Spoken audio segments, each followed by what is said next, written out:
الشوفان بيتخن ولا بيخسس؟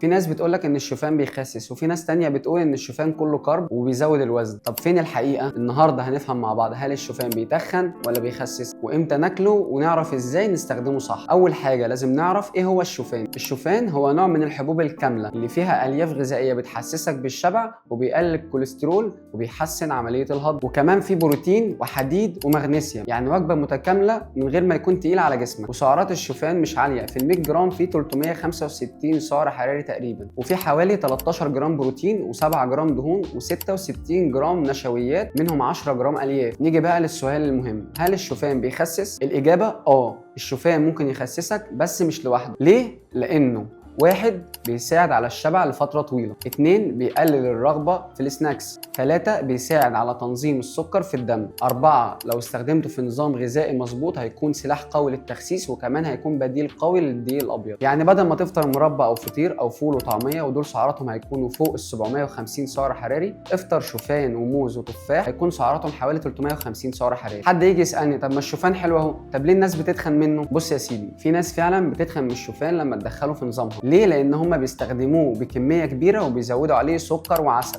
او ساعات بيستخدموه مع لبن كامل الدسم ومكسرات كتير. ده غير بقى اللي بياكلوه 3 مرات في اليوم وفاكرين ان هو وجبه اساسيه. الخلاصه، الشوفان مش بيخسس ولا بيتخن لوحده، هو اداه والنتيجه على حسب انت بتستخدمه ازاي. طب ازاي تاكل الشوفان صح؟ لو هدفك التخسيس خد حصه في الفطار او كسناك مع لبن خالي الدسم او زبادي لايت، وضيف فاكهه طبيعيه زي التفاح او الفراوله او التوت او الموز، وممكن تستخدم سكر دايت وخلي الكميه مظبوطه من 40 ل 50 جرام اللي هي حوالي نص كوبايه. طيب لو هدفك بقى زياده الوزن، ضيف له زبده فول سوداني وزود كميه الشوفان، وبدل اللبن خالي الدسم بلبن كامل الدسم، وزود في الفاكهه والمكسرات. بس لازم برضو تخلي بالك وتحسب السعرات. زياده الوزن الصحيه مش معناها انك انت تملى بطنك اكل وخلاص غير صحي، ولكن انك تزود السعرات بجوده مش بس كميه. وبس كده، مفيش اكل بيتخن ولا بيخسس، في نظام صح ووعي في الاكل. والشوفان لو استخدمته صح هيبقى صاحبك مش عدوك. اكتب لي في الكومنتات تجربتك مع الشوفان وكنت بتستخدمه ازاي. اوعى تستلف راحتك على حساب صحتك، لان صحتك اغلى ما تملك. سلام.